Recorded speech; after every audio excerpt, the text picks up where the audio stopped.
My name is Evie Peterson. I'm a senior at Northwestern High School, and today I'm going to be talking to you about the issues of cohabitation and how to solve it. Here's my audience. According to occupytheory.org, you will learn a lot that will prepare you for marriage. However, it can leave one in a worse emotional and financial state after the failure of the relationship. Setting goals, as well as time limits for when you're supposed to tie the knot, are both ways you can help keep score on the future of your relationship. Sharing the financial burden, seeing each other consistently, and sharing the same activities can cause tribulations in a relationship. Moving in together is a huge step and should not be taken lightly. Although this is all true, there are also simple solutions to these tough problems. The main solution to these problems is communication. The first issue couples go through when moving in is sharing the financial burden. This can usually cause tension in a marriage. Problems can arise when you don't agree on what your money should go towards. Does one of you always do the shopping while the other eats all the food? Do you split everything down the middle, or are some things considered yours? Financial arguments are always a big deal in relationships. If you don't discuss the ins and outs of your financial arrangement, then it can lead to larger problems down the road. This is more prevalent if one of you pays more than the other and the other just enjoys and never offers to help pay for anything. Another situation where money can cause issues is when you guys sign a lease together. This can make things tricky if things don't work out in the end. The easiest solution to this problem would be discussion. Communication is the strongest part of a relationship and would be the most effective way to help solve this issue. Discussing the agreement of the financial costs and income could result in a healthier and much happier relationship. The second issue that couples go through when moving in together is being around one another continuously. This can be annoying. You might end up driving each other crazy. Not everyone does well together as roommates, and when you're cohabitating, that's essentially what you are, even though you are just a little bit more romantic. In some cases, living together will rip you apart as you start to get annoyed with everything that the other person does. To help minimize this issue, it's important that you discuss things with each other as they happen, rather than letting it fester under the surface. With regular roommates, you can just ignore each other most of the time. But as a couple, you have to face the music eventually.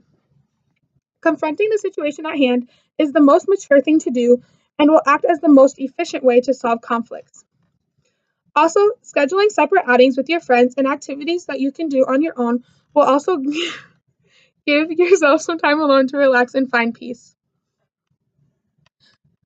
Doing things with each other constantly can also cause resentment.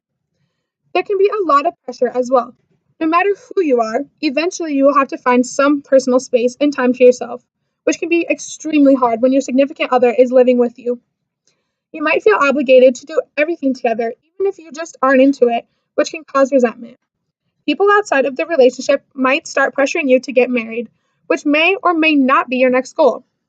Again, communication can help alleviate this problem, so talk to your significant other about how you feel and make sure that he or she understands where you're coming from. I think this is extremely common in our world today. When a couple starts becoming serious with one another, they end up hearing a lot of pressure from outside sources such as friends, family members, telling them that, okay, guys, it's time to move in together, it's time to get married, and sometimes that's not always on the couple's minds.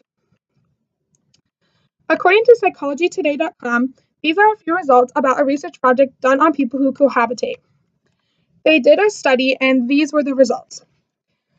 Comparing those who got married without cohabitating to those who married after cohabitating, there were no differences whatsoever. None of the 7 aspects were different for the two groups, no matter what was or was not included in the analyses. If you end up married, it doesn't matter if you proceeded directly to marriage or if you cohabitated first. There are no differences in the quality of adult children's relationships with their parents for any of these 3 comparisons. There are also no differences in contact with parents. And analyses including all couples, people who cohabitated and then got married, spent less time with their friends than those who were cohabitating. This is only one way that married people ever do better than cohabitators. They rate themselves as healthier. Cohabitators have higher self-esteem than married people. That's true whether all couples are included in the analyses or only those who got coupled and stayed that way. When just the couples who stayed together during the 6 years are included in the analyses, cohabitators are much happier than married people. When everyone who got coupled is included, even if they broke up, then the cohabitators and married people do not differ in happiness. In conclusion, moving in with one another before marriage can prove extremely beneficial in numerous aspects. Sharing the financial burdens can cause tension in the marriage. Being around one another constantly can cause issues, and doing everything together can cause resentment. Most of these problems can be fixed with one easy solution: communication. Another thing that helps conquer these issues is making sure you are completely ready to move in with someone. Your life will be changed drastically once you do. So make sure you double check your true intentions before committing. Thank you.